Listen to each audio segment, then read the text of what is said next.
What do we think of that weather forecast there? I was just going to say, I was just promised clear skies, but I see nothing but clouds and rain coming up for the next little bit. Okay. Don't forget to look up. I'm the Great Orbax. Okay.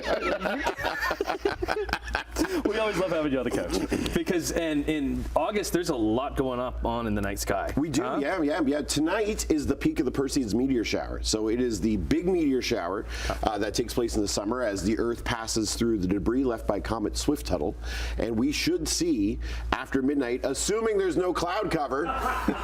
I'm working on it. We should see upwards of 60 meteors an hour. So literally just after midnight, the first quarter moon is going to set early in the evening, so about 11:30. So it'll be nice and dark tonight, and if you pop out just before midnight or just after, you should be able to see the sky lit up with meteors. What about this light pollution stuff? Where can we see it if you're in the city? Well, this becomes the thing, right? Is that, you know, as LED lights become more abundant, the blue-white light from LEDs scatters more, and we're just going to see more and more light pollution just kind of filling our skies. So anywhere that you can get away just out of the city's glow is best, but the nice thing about the meteor shower is that it takes place anywhere in the sky. So if we get any patch of open sky, you should still be able to see it. But looking up is still your better viewpoint than on the horizon line where all that glow takes place. And how long does it take? How long does it go for? All night. So this will continue into, if we miss it tonight, because there's rain and it's clouds, and we miss it tomorrow because there's rain and cloud, and if we miss it on Wednesday because of rain and cloud, it'll continue until August 24th. So it does. Okay, so we're going to. We're going to yesterday, today, tomorrow is the peak where you're going to be able to see the most for sure. Okay. But it will continue to go until the 24th. Are you pulling all-nighters? How do you take this in? Well, when I'm coming to a lovely morning television shoot, then I can get up early in the morning and take a look as well. Okay, because if you're getting up at the crack of silly like we do, you will be able to see it because it is getting later and later, later in the day. Okay, and then next week is big too because we got some full moons. We do. We have the first of 4 consecutive supermoons taking place next week. How rare is that?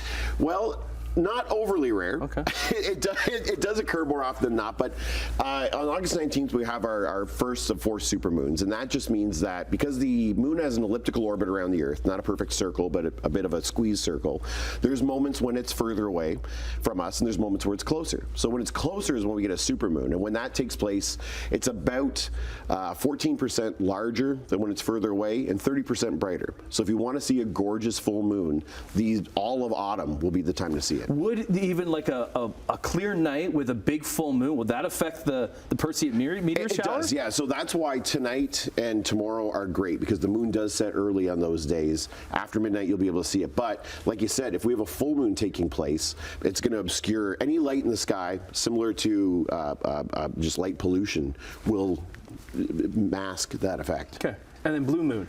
And it's a blue moon. So. If we want to sing the song, are you going to sing for us? Well, I've recently gotten into the works of Sha Na Na, so I mean, this is one of my favorites of theirs. They do a great version. Let's bring Bowser back, everybody. So typically we have 12 full moons a year. That means that we have 3 per season. But this summer, because we've got the autumnal equinox coming up around September 20th or so, this summer we end up with 4 full moons in the summer. So the third of those 4 is what's technically termed as a blue moon. But it looks no different than the other 3. No, it just has to do with how rare it occurs. Oh, okay. So it's a blue supermoon, and on top of that, it's also the sturgeon moon. So we've got a super blue sturgeon moon taking place next week. Okay. Man, when you come out of your box, it's just going to be quite something for us to see. We get really excited. But don't forget, tonight's the Perseids. Get out there and see some meteors. Okay. Get to see some shooting stars. And we'll get Brian working on that forecast for you. Great Orbax, we always love having you in. Look into the night sky, singing Blue Moon. Take it away. Blue.